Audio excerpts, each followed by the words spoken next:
ونتوكل عليه ونعوذ بالله من شرور أنفسنا ومن سيئات أعمالنا من يهده الله فلا مضل له ومن يضلله فلا هادي له ونشهد أن لا إله إلا الله وحده لا شريك له ونشهد أن سيدنا ونبينا ومولانا محمدا عبده ورسوله أرسله بالحق بشيرا ونذيرا وداعيا إلى الله بإذنه وسراجا منيرا صلى الله تعالى عليه وعلى آله وأصحابه وسلم تسليما كثيرا كثيرا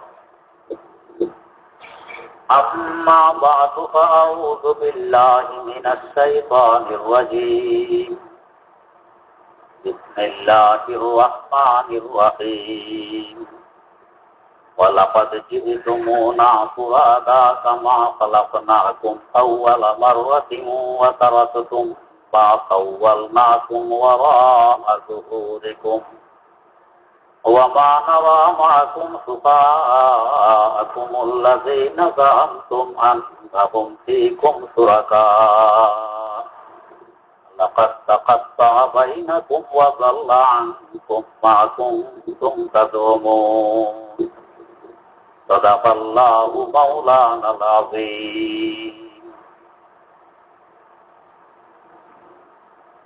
সূরা আনআমের 94 নম্বর আয়াত থেকে তেলাওয়াত করা হয়েছে। তেলাওয়াতকৃত আয়াত সম্পর্কে গত কয়েক মজলিসে আলোচনা হয়েছিল। এর এক আয়াত পূর্বে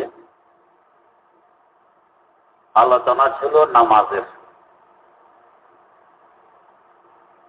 ওয়াদা ছিল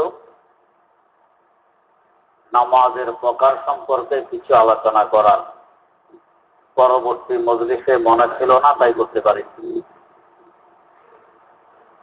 আজকে আল্লাহ রাব্বুল আলামিন তৌফিক দিলে নামাজের প্রকার সম্পর্কে কিছু আলোচনা করার আশা রাখি। আলহামদুলিল্লাহ, আল্লাহ রাব্বুল আলামিনের অশেষ মেহেরবানি, নামাজ আমরা পড়ি। নামাজ কয়েক রকমের হয়।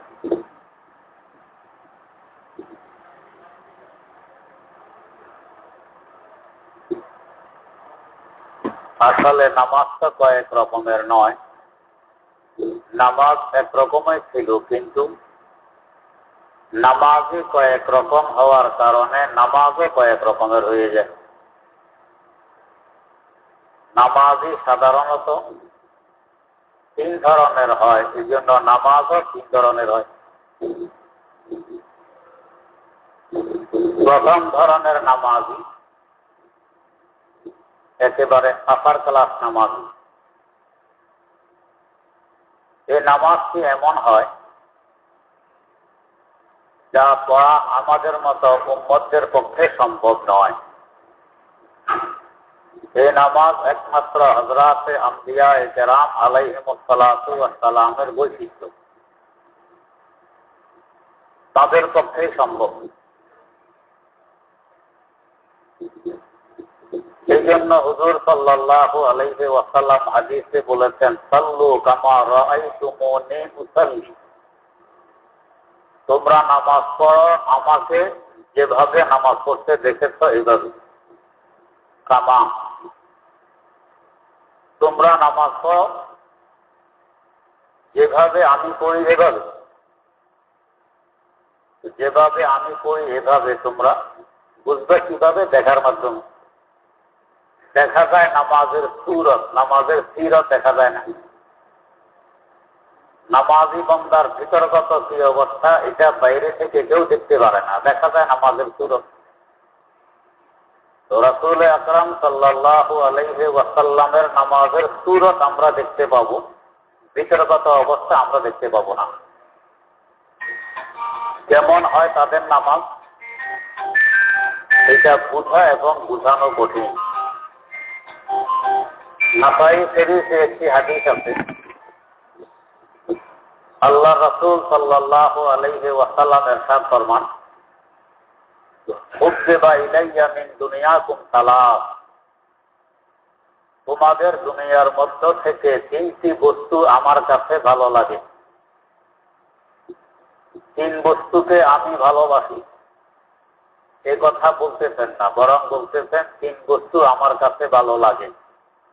দুই কথার মধ্যে অনেক তফাৎ আছে। তিন বস্তুকে আমি ভালোবাসি আর তিন বস্তু আমার কাছে ভালো লাগে। আমি বাসি আর না বাসি ভালো লাগে, দুইটা দুই কথা। ভালোবাসবো একমাত্র একজনকে, অন্য কাউকে ভালোবাসবো না। লাগতে পারে হাজারো বস্তু। হুজুর বলেন তোমাদের দুনিয়ার মধ্য থেকে তিন বস্তু আমার কাছে ভালো লাগে।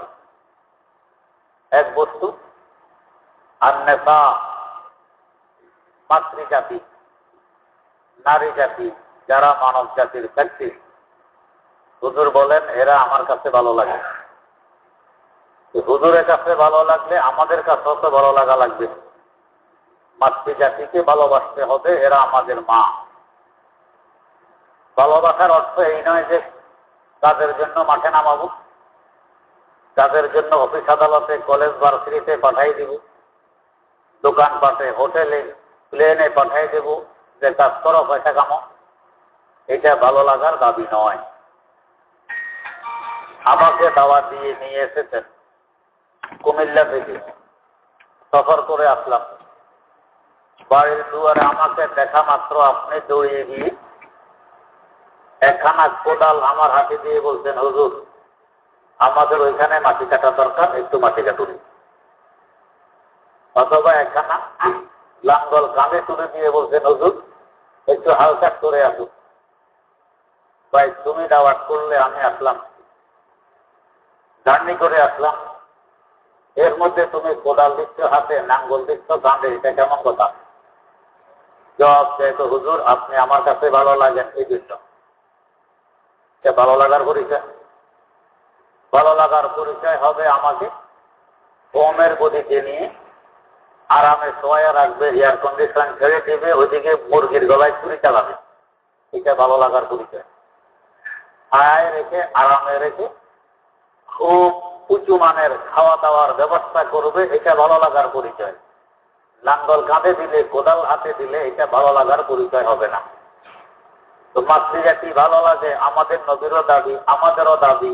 আর আমাদের নবীর দুশমন, মুসলমানদের দুশমন, ইহুদি খ্রিস্টানেরও দাবি। কিন্তু দাবিয়ে দাবিয়ে ব্যস্ত আছে। নবী ভালো লাগার দাবিও করতেন, তার পাশাপাশি একথা বলতেন মাতৃজাতিকে কাজে নামানো যাবে না। এদেরকে ঘরের ছায়ায় বসায় বসায় রানী আর জাহাজের ন্যায় খাওয়াইতে হবে। খাওয়ানোর দায়িত্ব তুমি পুরুষের, নারীর পয়সা কামানোর দায়িত্ব নেই। দাবি এবং কথা, কাজ এবং কথা এক। আর ইহুদি খ্রিস্টানদেরও এই দাবি, মাতৃজাতি ভালো লাগে। দাবি পূরণের জন্য করলো কি ব্যয় করলো ঘর থেকে। ঘরের ভিতরে যদি নিজের স্বামী, নিজের বাচ্চা, নিজের ছেলে, নিজের মেয়ের জন্য পাঠায়, এটা নারীর স্বাধীনতা হরণ, নারীর উপরে জুলুম। ব্যয় করে পাকাতে লাগাইলে হোটেলে, এখন হোটেলে পাকায়, এটা নারী স্বাধীনতা। কত বড় বেউকুফি আর নির্বুদ্ধিতার পরিচয়। ঘর যদি দাঁড়ু দেয়, নিজের ঘর, যেই ঘরে নিজে থাকবে, স্বামী থাকবে, ছেলে মেয়ে থাকবে, এটা নারীর উপরে জুলুম, নারীর স্বাধীনতা হরণ। নারীকে পাঠাই দিলাম, এখন হোটেল ঝাড়ু দেয়, প্লেন ঝাড়ু দেয়, এটা নারী স্বাধীনতা। কত বড় মূর্খতা কথাবার্তা। নারী যদি ঘরে খাবার পরিবেশন করে নিজ স্বামীকে, নিজ ছেলেকে, নিজ মেয়েকে, এটা স্বাধীনতা হরণ। আর যদি প্লেনে গিয়ে হাজার হাজার বেগানার সামনে খুব মুচকি হাসি দিয়ে খাবার পরিবেশন করে, এটা নারী স্বাধীনতা প্রতিষ্ঠা। কত বড় ইজ্জত করলাম নারীদের। এই সমস্ত নিম্নমানের কাজে নামাই দিই। আর যারা নারী স্বাধীনতার দণ্ডুরাটিকে, তাদের দেশে খোঁজ দিয়ে দেখুন বড় বড় গুরুত্ব কর্মচারী নারী কয়জন আছে। এ পর্যন্ত আমেরিকার প্রেসিডেন্ট কোন নারী হয়েছিল? হয়নি। সামনে হওয়া নিষেধ, তাদের সংবিধানে আছে কোন নারী প্রেসিডেন্ট হতে পারবে না। তো কোথায় তোমরা স্বাধীনতা দিলা? স্বাধীনতার নাম দিয়ে নারীদেরকে বের করে আনতো, ইজ্জত আবরু মান সম্মান সবকিছু ডুবাই দিয়ে শেষ করে দিয়েছে। 2 টাকা মূল্যের একটি পণ্যের উপরে নারীর ছবি লাগে, উলঙ্গ অর্ধুলঙ্গ ছবি লাগে। রুচিশীল কোন মানুষ এটা সহ্য করবে যে আমার মায়ের উলঙ্গ ছবি 2 টাকার পণ্যের উপরে থাকুক, আমার স্ত্রীর অর্ধুলঙ্গ ছবি 2 টাকার পণ্যের মধ্যে ব্যবহার হোক, আমার মেয়ের উলঙ্গ ছবি 2 টাকার পণ্যের মধ্যে আসুক? এটা কোন রুচিশীল মানুষ চাবে? ওরা চাইতেছে, তাই এইভাবে ছবি আসতেছে। কেন এই ছবি ব্যবহার করা হচ্ছে? যাতে 2টা টাকা বেশি কামানো যায়। এই জন্যই তো নারীকে টাকা কামানোর হাতিয়ার বানাইছে। অথচ এরা মাতৃজাতি, এরা আমাদের মা, শ্রদ্ধার পাত্র, এদেরকে হাতিয়ার বানাইলাম টাকা কামানো। আমরা টাকা কামানোর হাতিয়ার হিসাবে ব্যবহার করি রেলগাড়ি, ব্যবহার করি বাস, ব্যবহার করি মোটর গাড়ি, ব্যবহার করি সিএনজি, ব্যবহার করি রিক্সা, ব্যবহার করি কর্মচারী, ব্যবহার করি ওয়ার্কার। এরা টাকা কামানোর হাতিয়ার। নারীর মাধ্যমেও টাকা কামাইতেছি, তার মানে এদেরকেও রেলগাড়ির মূল্য দিলাম, মাত্র মোটর গাড়ির মূল্য দিলাম, সিএনজির মূল্য দিলাম, রিক্সার মূল্য দিলাম, ওয়ার্কারের মূল্য দিলাম, মায়ের মূল্য দিলাম না, মায়ের ইজ্জত দিলাম না। নারী স্বাধীনতার প্রতি কত বড় বেকুফির কথা! কবে আল্লাহ বুঝ দিবে তাদের এই কথায়? আমরাও নাচতে। আমাদের দেশে হ্যাঁ নারী অধিকার দিতে হবে, নারী স্বাধীনতা দিতে হবে, এগুলো সব বিজাতির কথাবার্তা। বিজাতিদের নাপাক আর ঘোলা পানি দিয়ে যাদের মন মস্তিষ্ক ধোলাই করা হয়েছে তাদের কথাবার্তা। যদিও আমরা খুব মুসলমান, বিজাতির গোলাম। ক্ষমতায় থাকলে কি হবে? আসলে বিজাতির গোলামি করে। ক্ষমতায় নিজের কাছে মোটেও নেই, ক্ষমতা বিজাতির কাছে। যেভাবে বিজাতি ঘুরাবে সেভাবে ঘুরবে। এটার নাম স্বাধীনতা নয়। আল্লাহ নবী বলে গেছেন, মাতৃজাতি আমার কাছে ভালো লাগে। তাই কথা অনুযায়ী আমল করে দেখা গেছেন নারী জাতি ঘরের ছায়ায় থাকে। হুজুর পরিষ্কার ভাগ ভাগ করে দিয়েছেন, আদি বাইরের সমস্ত দায় দায়িত্ব তোমার, আর ভিতরে ঘর দেখাশোনার দায়িত্ব ফাতেমার। আল্লাহু আকবার। আর আমরা নবীর বিরুদ্ধাচরণ করে নারীকে বাইর করলাম, বাইরে কাজও করবা, ঘরে কাজও করবা। এখনো যে সমস্ত নারীরা বাইরে কাজ করে, চাকরি করে, ঘরে এসে তাদেরকে আবার পাঠাইতে হয়। কিলা বুঝি? আগে শুধু পাঠাইতা, এখন বাইরেও কাজ করবা, টাকাও কামাইবা, ঘরেও বাচ্চা করবা, ডবল দায়িত্ব দিয়ে দিলাম। এইটার নাম অধিকার দিলাম? তো দায়িত্ব। দায়িত্ব আর অধিকার এক কথা নয়। দায়িত্ব দিয়ে ওদেরকে থামায় রাখতেছি, অধিকার দিলাম। আর ওদেরও মাশাআল্লাহ বুদ্ধির অভাব, যেহেতু ইসলামী সঠিক জ্ঞান নেই, কোরআন ও হাদিস সম্পর্কে চর্চা নেই, আলেম ওলামাদের সাথে সম্পর্ক নেই, বুঝে না যে কোথায় আমাদেরকে টেনে হেঁটে নিয়ে যাচ্ছে, বোঝে না। যদি বুঝতো তো আলেম ওলামাদেরকে দিনে 10 বার ভালাম বুঝতো যে আপনাদের বরকতে ইসলাম বিসমিল্লাহ এখনো আমাদের কিছু ইজ্জত আবরু আছে, আপনারা না থাকলে আমাদের এখন যে পরিমাণ আছে এটাও থাকতো না, বিদায় নিয়ে যেত। 1 নম্বর আন্নেফা। 2 নম্বর গ্রাম জাতীয় বস্তু, গ্রাম জাতীয় বস্তু, আতর ইত্যাদি।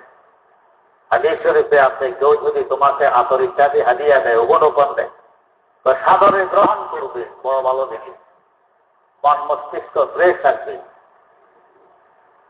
যৌনশক্তি বাড়বে, টেনশন কমবে। এটা ব্যবহার করা ভালো। অন্যের কষ্ট কম হবে, অন্যের কাছে ভালো লাগবে, তোমার সুঘ্রাণে।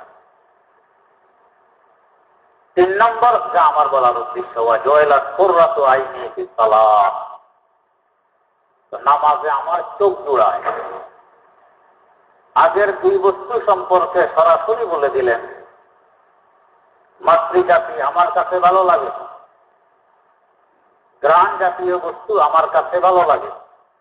নামাজের বেলায় এসে আর বললেন না যে নামাজ আমার কাছে ভালো লাগে, বরং বললেন কি, জয়লাত কুররাতু আইনি ফিস সালাত, নামাজে আমার চোখ জুড়ায়। কোন বস্তু যদি না দেখে বলা যায় যে আমার চোখ জুড়ে গেছে? কোনো বস্তু যদি না খায় তো বলা যায় যে পেট ভরে গেছে। বড় সাপ খাইলে পরে বলা যাবে বড় সাপ, শুনলে পরে বলা যাবে কান ঠান্ডা হয়ে গেছে। শোনার আগে কান কিভাবে ঠান্ডা হয়? তো দেখার আগে কিভাবে চোখ জুড়ায়? হুজুর তো বললেন কি নামাজে আমার চোখ জুড়ায়। বোঝা গেছে এমন কিছু দেখেন যা কিছু দেখলে চোখ জুড়ায়। এটা পয়গম্বরের নামাজ। দোয়ালা কুররাতু আইনি ফিস সালাহ, নামাজে আমার চোখ জুড়ায়। সকল শান্তির কেন্দ্র। তুফান আসতেছে, আন্দি আসতেছে, বজ্রপাত হচ্ছে, দড়িয়ে মসজিদে আল্লাহু আকবার নামাজের নিয়ে প্রাণ দেখি যেন মায়ের কোলে আশ্রয় নিয়ে নিল ছোট বাচ্চা, মুরগির পাখার নিচে আশ্রয় নিয়ে নিল মুরগির বাচ্চারা যখন চিল আর কাক থেকে। ঠিক এরকম কোন মুসিবত দেখলো তো নামাজে এটা যেন মায়ের কোলে আশ্রয় নিলাম। নামাজের বরকতে তার হেফাজত হবে, মুসিবতে সে মোবতালা হবে না, মুসিবতে গ্রেফতার হবে না। আমরা তো নামাজে কিছু দেখি না। তো বোঝা গেল এই 1 নম্বরে আমরা আসতে পারলাম না। 2 নম্বর, এই 1 নম্বর নামাজ যেটা, এটাকে বলা হয় মুশাহাদার সূরতে নামাজ। আনতা আবুদাল্লাহা কাআন্নাকা তারাহু, এমন ভাবে ইবাদত করবে যেন তুমি তাকে দেখতেছো। এটারে মুশাহাদা।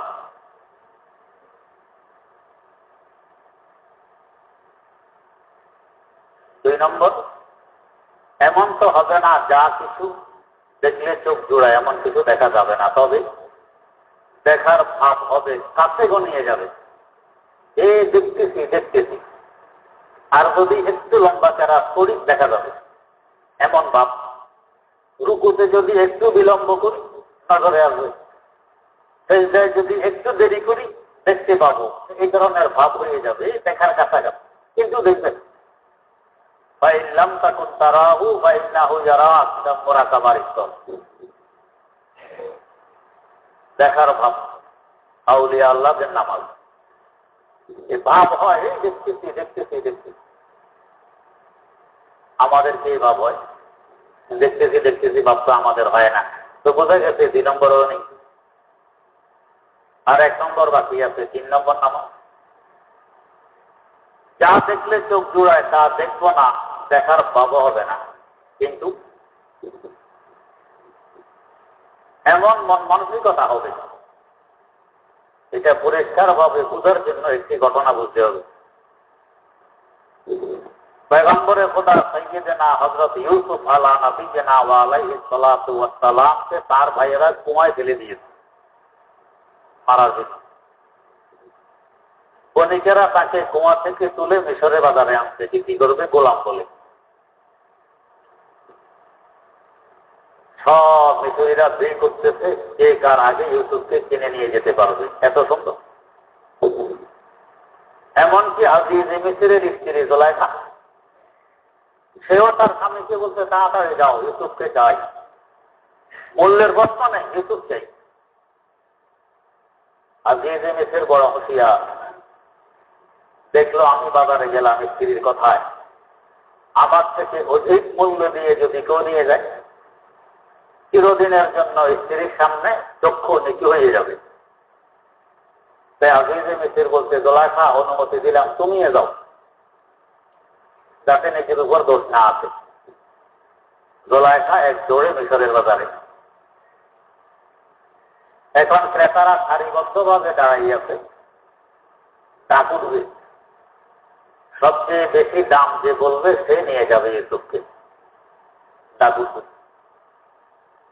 হাজার হাজার মানুষের শাড়ি, এর মধ্যে দেখা যায় একজন বুড়ি, হাতে মাত্র একটি সুতা, লাইনে দাঁড়াই আছে। তাকে সেও ইউসুফের দাম বলবে, কি দাম? তো এই সুতার বিনিময়ে ইউসুফকে নিতে চাই। যেমন হযরত ফরিদে আত্তার রাহমাতুল্লাহ আলাইহি, তাতারি ফিতনার সময় এক তাতারি তাকে ধরে নিয়ে যাচ্ছে, হত্যা করবে। পথের মধ্যে এক লোকের সাক্ষাৎ, দেখে চিনে ফেলছে হযরত ফরিদ বিন আত্তার, কত বড় মানুষ।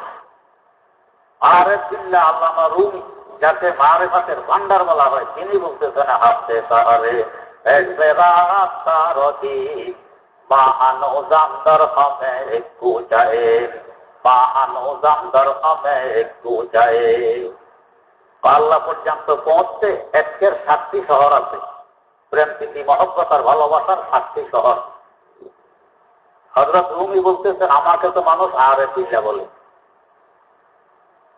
একের ভান্ডার বলে আমি এখনো এক এক শহরে যে হাজার হাজার গলি পৌঁছে আছে ওই গলির ভিতরে আছে আর আল্লামা ফরিদুদ্দিন আত্মার 7 শহর অতিক্রম করে পৌঁছে গেছে কত বড় মানুষ দুনিয়া দেখতেছে তাড়াতাড়ি হত্যা করবে পথের মধ্যে এক লোকের সাথে সাক্ষাৎ দেখে চিনে ফেলছে বুঝে ফেলছে ওনাকে হত্যা করে ফেলবে কিভাবে বাঁচানো যায় তো যদি বলো তাকে দিতে দিব না তো ওকেও তো হত্যা করবে এখন বলতেছে ভাই তুমি তো লোকটিকে হত্যা করতে নিয়ে যাচ্ছ কয় হোক তো হত্যা করবে তো তোমার লাভ হবে না কেউ পয়সা করে দিবে না এক কাজ করো লোকটি আমার কাছে বিক্রি করে দাও আমি এত টাকা দিব তার কাছে যত টাকা ছিল সব টাকার কথা বলছে এত টাকা দিব আমার কাছে বিক্রি করে দাও এক বাহানা যাতে তাকে বাঁচাই দিতে পারে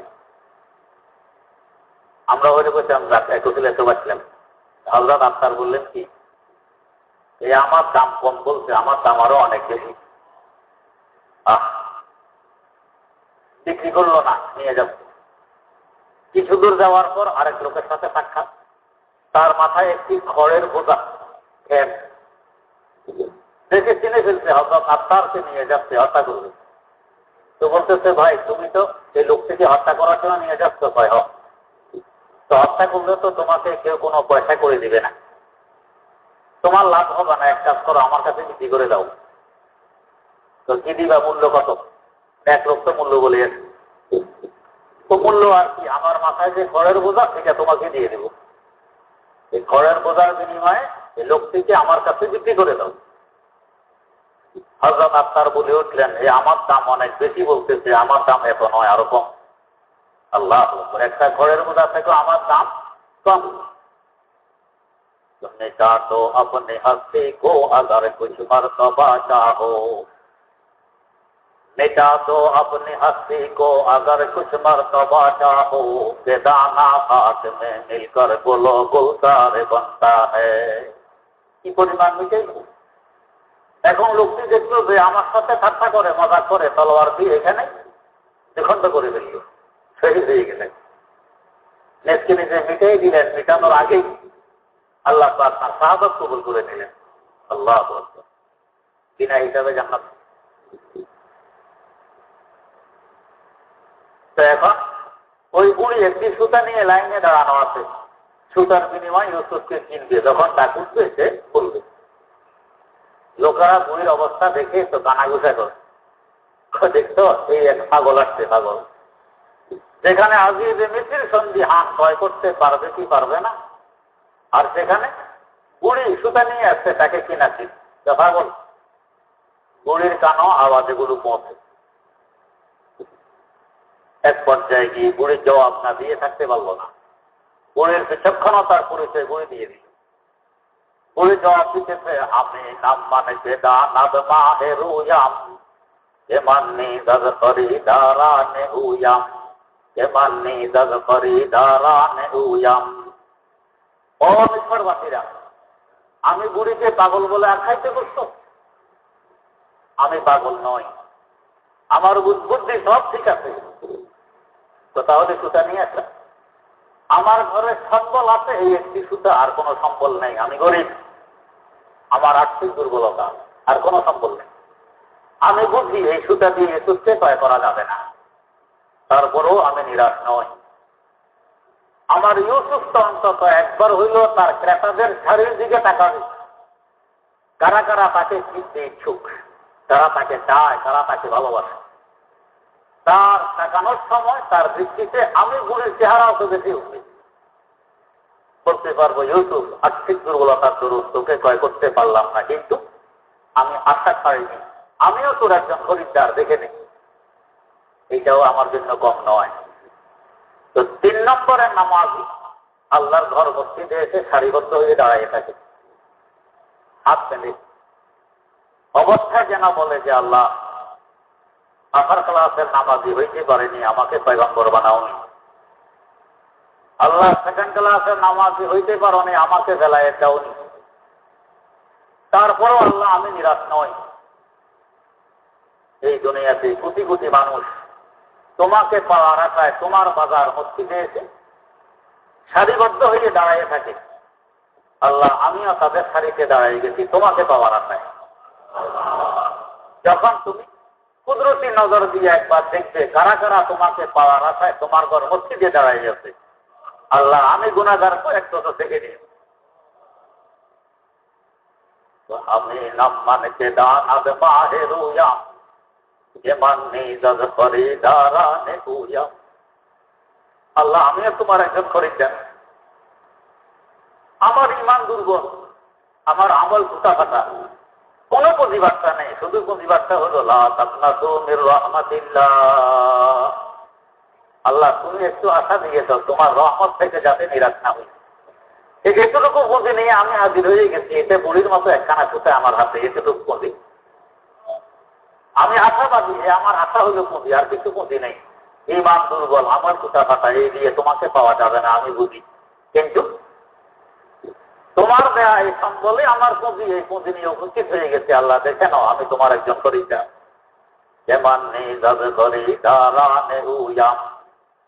আল্লাহ রাব্বুল আলামিন যদি ওই সময় রহমতের দৃষ্টি দিয়ে দেন আমার বেড়া পার, আল্লাহ পাক অন্তত 3 নম্বরে নামাজি হইলেও আমাদেরকে কবুল করুন। আরো কিছু কথাবার্তা নামাজ সম্পর্কে রয়ে গেছে, আল্লাহ পাক তৌফিক দিলে ইনশাআল্লাহ আগামী মজলিসে হবে। একটি খুব জরুরি আর প্রয়োজনীয় কথা বলছি, তো ধৈর্য সহকারে